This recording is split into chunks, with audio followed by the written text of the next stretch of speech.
Hello and welcome to another edition of our Motorcycling Australia Women in Motorcycling interview. I'm Gemma Wilson and today we have Emma McFerran with us. Hello, Emma. Hello, thanks for having me on the episode. No worries. So Emma, I'm really excited to have a chat to you because you definitely have one of the most diverse histories in motorcycling of any of the people we've interviewed on here before. You started off in motocross. You've done a lot of FMX, which I'm excited to talk about in a little bit. And now you get sideways on a Harley. And I know, Emma, we have definitely had a lot of conversations before, and I didn't know half of the things that she's gotten up to in the past. So I feel like being humble is definitely one of her achievements as well. I'm excited to pry all the information out of you, Emma. Yeah, I think half my reason is too many concussions. I forget what I've done. I have to remind myself sometimes when I look back through my photo album. It's cool. Yeah, cool. All right. So now what are you up to in the industry? In the industry, I guess my latest thing is more transitioned into Harleys and tracker and just taking the Harleys out on dirt track and getting sideways. It's a little bit different. Up until the last sort of 2-3 years, I'd never really ridden a road bike. Always was on dirt. So trying to move those road bikes onto dirt, and it's been fun. Yeah. How do you find the bigger, heavier bike that's not meant for dirt on the dirt? Yeah, I think that's half the fun. They are about 230 kilos from memory. It's a lot of horsepower. It's pretty sketchy, but I think that's the most fun about it, just trying to keep it on two wheels, but get it sideways. All right. So those of people listening who don't know anything about it, what kind of events do you get involved with on the Harley, on the dirt? Harleys. Yeah, we've had a bit of a series created called Between Hooligans. So do a little bit of that. There's a few events out at McDonald Raceway with those boys trying to transition into Darcy Ward's championships. So that's been cool. And then also the Dust Hustles. There's the two a year, one at KMP, one at McDowan. We've also done some last year. We would when we could travel, it was Sultans of Slide. A few events around New South Wales, Queensland. So yeah, just a bit of everything really. And so it's quite a new thing, is it? The getting road bikes on the dirt, isn't it? Kind of like something they've seen in America, and they're trying to introduce it into Australia and just get that series happening for us. Yeah, cool. And I've been lucky to have Harley sort of help me out with that and provide me with bikes because it's pretty expensive, obviously. Oh yeah. And just from the female perspective, are there many other girls involved? No, it's pretty much only me. I think that's sort of what I've always loved from the beginning. When I raced motocross back in the day, there wasn't other girls and it was always me amongst the boys. And then sort of towards my end of racing, we had our own class and it was cool to see it grow. And then even with freestyle, when I first started, that was one of the only girls in the world. And then now there's a few out there. It's cool. Yeah, I definitely think that FMX is the last of the kind of discipline to catch on with the girls though, because it is pretty wild. Yeah, I think it's the injuries that come with it. You've got to be pretty silly to get back up and try again. Sure. And so also on the Harley, what was it called? You did the Wide of the Mark film. So you really got pushed. I didn't do that on a Harley, but I did it on a road bike, and we did a 2-week trip around Tasmania with all your swags, gear on your back, and it was massive. At the time, there was some ups and downs. It was pretty hard work, just riding all day and sometimes torrential rain, freezing, and then to set up a swag and have to get back up and do it again in the morning, put your wet boots back on. But it was so much fun now to look at it, and I'm glad to be a part of that. It was cool. And yeah, our movie premiered at a few movie cinemas across Australia, and now it's on DVD, and you can even purchase it. Sanity is pretty cool. Yeah, that is cool. So tell us a little bit more about it, like how many days, how many Ks, a few stats. Yeah, I'm not sure exactly on Ks. I should look that one up. But it was, what was it?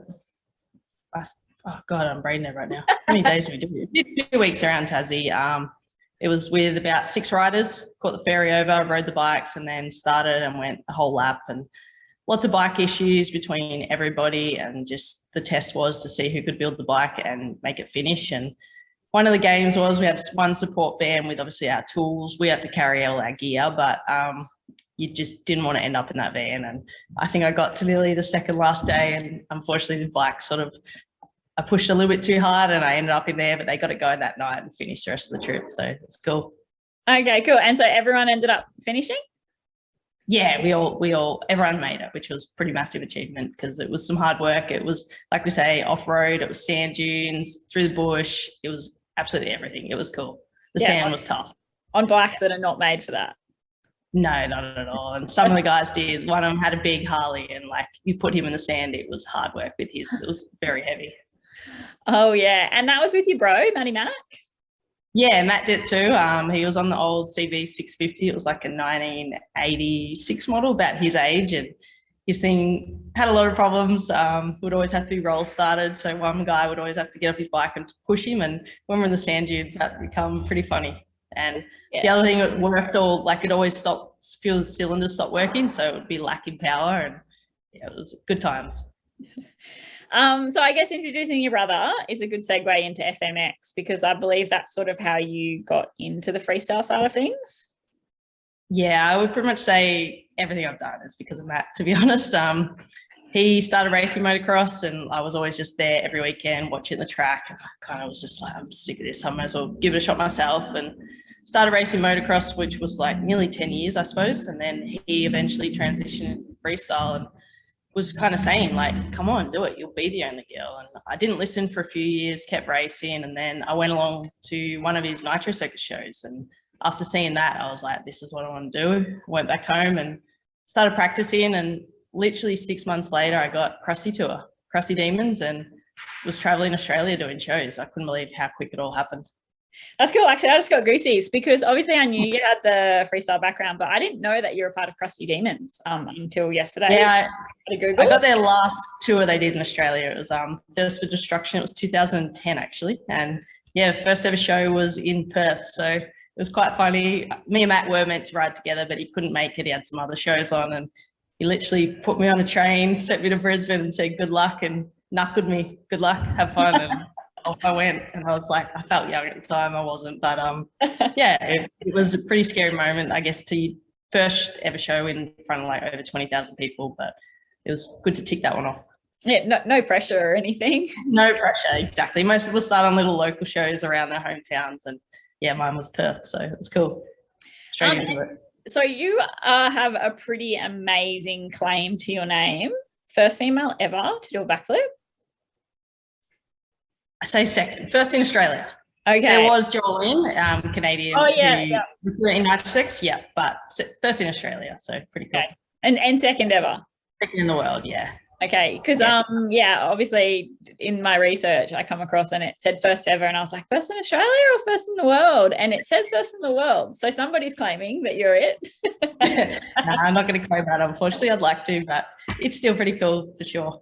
Yeah, and I think one of the sort of most crazy photos that I stumbled across was the tandem jumps that you and Maddie Mack used to do together, and that's a lot of trust in your sibling.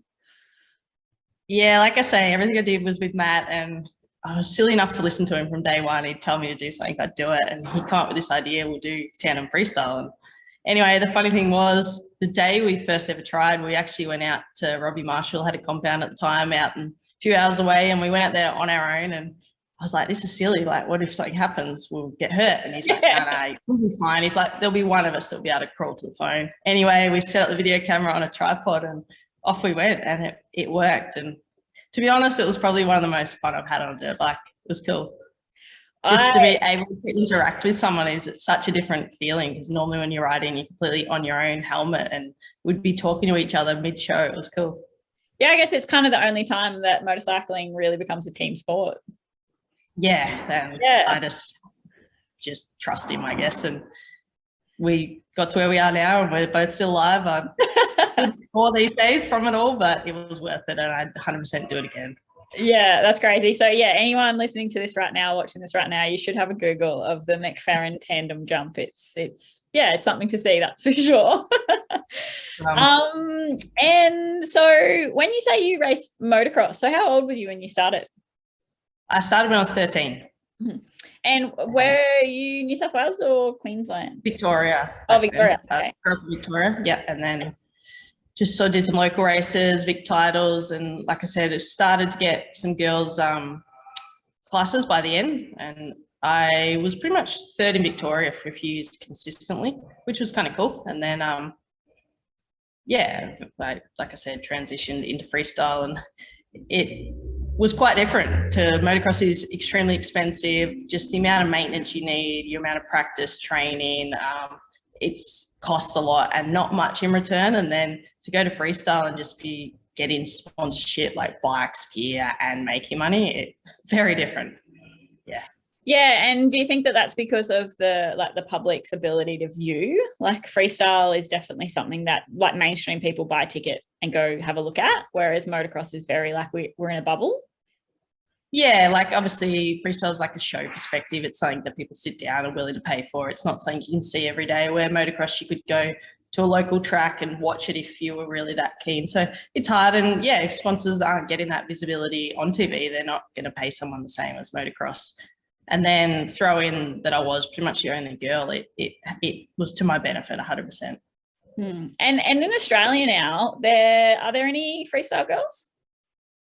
There's a couple just doing it for fun, I guess. There is Brooke, who I was riding with a lot when I sort of finished up, and it's cool to see her progressing and learning some more and more tricks. And she's just in Queensland.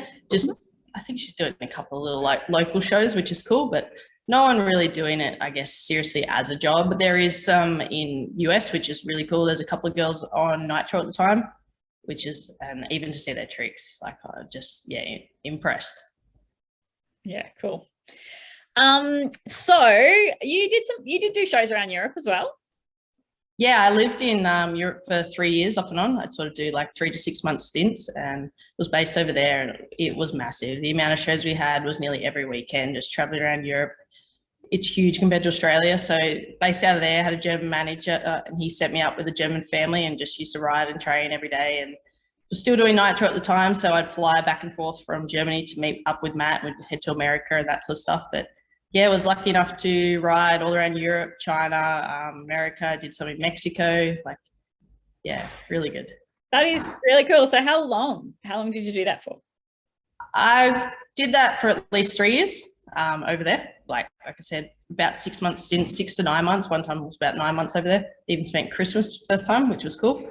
Yep. But unfortunately, sort of stopped me. I broke my femur over there in Germany just practicing and had a lot of trouble with it. Flew home and sort of 3 operations, and it set me back massive. And then coming back, I come to Australia, and it took me a long time to get riding again just because the issues I had, and sort of never really got back into it. Like rode for a little bit of fun, but nothing serious again. Never competed, never did it as a job. So yeah. Okay. And so I guess injuries, that's something that I bet you get asked all the time and is such like a question, but injuries, tell us about them. I've had a lot. Like I say, there's not many girls doing freestyle, and I think I'm just stupid enough to get hurt, get back up. Doesn't really bother me, but yeah, like wrist, shoulder reconstruction, femur was one of the worst for me, but back issues too. Like just sort of flattened a lot of discs and crushed some vertebrae, and nothing too serious, but just the ongoing pain every day now is what kills me, and it's tough, and that's the reason I don't ride as much as I'd like to. I sort of keep it to once a fortnight, if not once a month, even with motocross. Yeah. Just strap that kidney belt as tight as I can. And there I go. But yeah, I need to do a little bit more for my back, like do some Pilates. Stretching is my downfall, but still ride and have fun. And yeah, like I said, a lot of injuries and a lot of concussions. Yeah. And then I guess, outside of motorcycling, you do keep super fit. Like I always see you exercising and doing things and being super active. And do you think that's a big help? Yeah, definitely. I'm not someone to sit still. I can't barely sit through a movie. But yeah, just always just active, like moving around. I don't do a lot of gym, but gym, walking, running, that sort of stuff. Anything keeps me going, really. It's cool. Yeah. All right. So keeping it outside of motorcycling, you have studied. You've got a degree or two, I believe. Yeah, I studied photography straight out of school. Did that for 2 years, and then sort of it was like as I was finishing and getting right into it, that's when I was just focusing on freestyle, and I'd get really distracted, to be honest. I'd go riding and then get more excited to take a photo and stop riding because I'd be out running around the camera, and kind of got to the point I had to decide it's one or the other, and I actually sold all my equipment to my brother at the time and went, I'm going to focus on my riding. And then funny thing was, he then took on photography full time as well and started up his own studio, everything. And yeah, now we're both doing it, which is pretty cool. Once I stopped riding, got back into it. Mm-hmm. Yeah, because you take a mean photo. Some of my favorite photos of me are taken by you. Cool. Glad to hear that. And I like that, you know, your career was influenced by Maddie and Maddie's career it's been influenced by you. That's quite cool. Yeah, we've done sort of, like I say, everything together, which is pretty cool. Yeah. And even now, so like family life, you always seem to be getting involved with like what Maddie and his wife and kids are up to, and you're like the coolest aunt. Yeah, they're like the biggest part of my life right now. It's my little two nephews. They're 2 and 1, so a lot of fun with them. And Mac, who's 2, has just started sort of like BMX lessons, so I went to his first lesson with that, and he's going to be wild. Yeah, he can't really speak much right now, but he loves bikes. Even Fox, who's 1, just loves it. So it's going to be some fun times when they grow up. Yeah, cool. And so obviously right now we can see that you've got some unit stuff in the background. So your also day-to-day job is industry related, isn't it? Yeah, now I work at Unit Clothing full-time. Started here just contracting a couple of days a week while I was still working with my brother, and then transitioned into here full-time and do all their photography, whether it's the product, online, lifestyle shoots, action sports, because we do the motocross gear, and then now sort of helping out with all their catalogs, piecing them together, marketing. It's been cool. I've learned a lot in the last 2 years, definitely. Yeah, nice. Something that we didn't mention was where you're based. So right now you are? Gold Coast. Yeah. Moved up probably, I was up and back for like sort of 10 years, I'd say now, but then since I left Europe, I moved up permanently. So what's that, like maybe 4 years now? Cool. Or 5, yeah. All right. Well, I guess let's jump into the 7 questions that I ask all of the wonderful women that I interview. So what was the driving? You have actually kind of answered this, but yeah, what was the driving force behind you becoming involved in the sport? Yeah, definitely my brother. Like I said, parents got us a bike when we moved house when we were younger, and then he started racing motocross, but I wasn't that keen at the time. I liked riding, but going along to the track every weekend, yeah, like I said, just said, give it a shot myself, and that's where it all stemmed from. And here I am now. I could definitely have him to thank for pushing me. Cool. What kind of challenges do you face as a woman, and how do you overcome them? I'd say with the sport, I don't really feel I faced a lot, like especially being one of the only girls. And when I started freestyle, I had a lot of the boys actually really supporting me, helping me. They were always there for me. They were making sure I jumped the gap all right, like followed me in. They looked out for me like big brothers, I'd say. So that was always good. Everyone supported, I feel. The only really challenge I had was when I had my big crash, which everyone's probably seen when I overjumped. That video went viral. Yep. After that, copped a lot of slack, I guess, on definitely on the video, everyone's comments. That was when it kind of become like gender, and everyone would be like, get back to the kitchen, what are you doing on a bike? And there was a lot of comments. Yeah, instead of just like anyone could crash. It's not because you're a female that you crashed. Yeah. It was like, get back to the kitchen. Like a lot of shit, but I don't know. I kind of used it actually to come back from. My brother would see that would piss me off and get me angry, and it made me try harder. Okay. What is the greatest gift that the sport and industry has given you? The greatest gift? Just what I've done with my life, I guess. Being able to ride for a job and travel the world, and the amount of people I've met, the places I've gone. It hasn't always been easy, but it's been amazing, really. And I'm pretty lucky. I hadn't really been anywhere than New Zealand before I started riding. So to be able to travel the world it's been cool, yeah. But just the thrill that comes with it all is probably the best thing. When you put that helmet on and see what you've done in a day, or look back at photos, video, it's a cool feeling for sure. Nice. What do you love most about our sport? I'd say it's changed a lot over the years, but now, like becoming older and getting family involved, it's cool to go out with your family and have the kids ride and all be able to camp, and everybody can do it. It doesn't matter how good you are, your level, or anything about that. It's just fun to get away with a group of friends, family, and all share the same love, really. And I feel like everybody is so supportive. It doesn't matter how good you are. Everyone's still willing to help you, which is cool. Yeah, that is. I think we're both at that same point in our like careers in the industry. And I'm like, oh, there's a world outside of racing.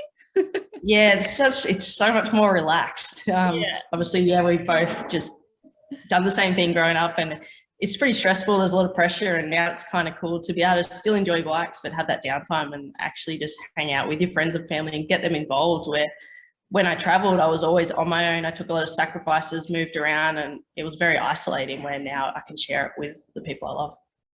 Perfect. All right. Question number 5. What life skills have you developed as a result of motorcycling? I'd say for me, one of the main things would be determination, I guess.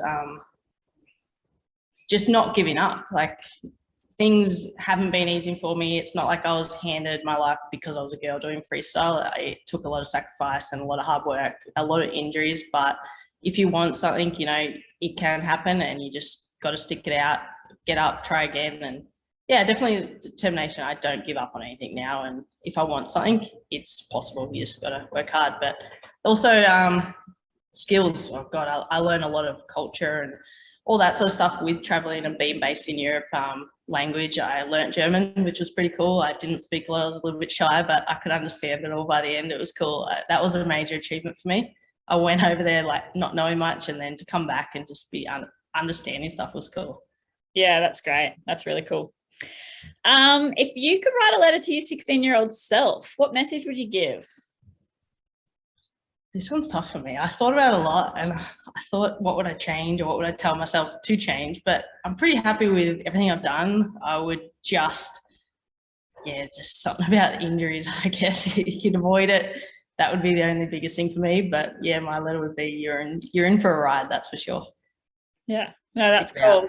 Yeah, I was really interested to see how you'd answer that one. And yeah, I like that. Yeah, I thought about it very deep, and I was like, what would I change? But I'm pretty happy with everything I've done and where I am now, like still being involved in the sport and a brand like this, and amongst bikes, still riding, just transitioned, like I said, to road bikes because of the injuries. I can't really complain. Yeah, and in a way too, a change is as good as a holiday. So you like your bikes, but you're getting to like experience things for the first time, which is quite cool. Yeah, because like freestyle can be pretty repetitive, doing the same thing over and over a ramp, or motocross around circles, where it's something new every time. And to get on a different bike, like take the Harleys out a few times to the motocross track, which is pretty silly, but I think that's what makes it so exciting. Cool. Okay, our last question. What is the most popular question you get asked about motorcycling? The biggest question for me is probably, how are you still alive? Anyone that's seen my video is just like, it's crazy. And I don't know, it was a bit of a miracle, fluke accident, but yeah, I somehow got out of that one with broken wrist. I didn't even get concussion, which is crazy for me because I get knocked out pretty easily. But yeah, I had nothing. I remember it all. But otherwise, yeah, just how many bones have you broken is a pretty standard question in our industry. Yeah. Absolutely. And actually, it's quite funny because most of the girls I interview on here that race, and for this question, their answer is they get asked, can they do a backflip? And you are the only person so far that I've interviewed that can say yes to that. I think, I don't know. People don't really ask me. It's like, I don't know if they know and they're intimidated because like most guys that I know don't flip other than freestyle. So it's something they don't talk about. Like I interviewed Courtney Duncan, like she just won her 3rd World Motocross Championship, and that was her answer, was do backflip. Oh really? Yeah, I don't. That's not what I do. No one asked me, which is funny. It is funny. All right. Well, I think this has been a really wonderful interview, and it's been really nice to learn a little bit more about what you got up to, 10 and so years ago. And yeah, is there anything else? And do you think there's anything that you would like to say to any, younger girls and women who are interested? And, any messages you'd like to leave with? I just, don't let any guy deter you, or like, especially at a track when you see someone flying around, get out there and have a go. And don't give up. More than anything, if you want something, it is possible. So just get out there, have fun, and the amount of friends you meet from it all, it's cool to meet other girls and you all share the same interests. So yeah, have a shot. Cool. All right. Well, thanks very much, Emma. And good luck for the rest of the year. Happy Christmas, and we'll see what 2022 brings. Hopefully some travel. yeah, hopefully get out there on the bikes and do another wide of the mark maybe. Would be cool. Absolutely. Cool. Thank you for having me on the episode again. See you later. All right, thanks. Thank you. Bye.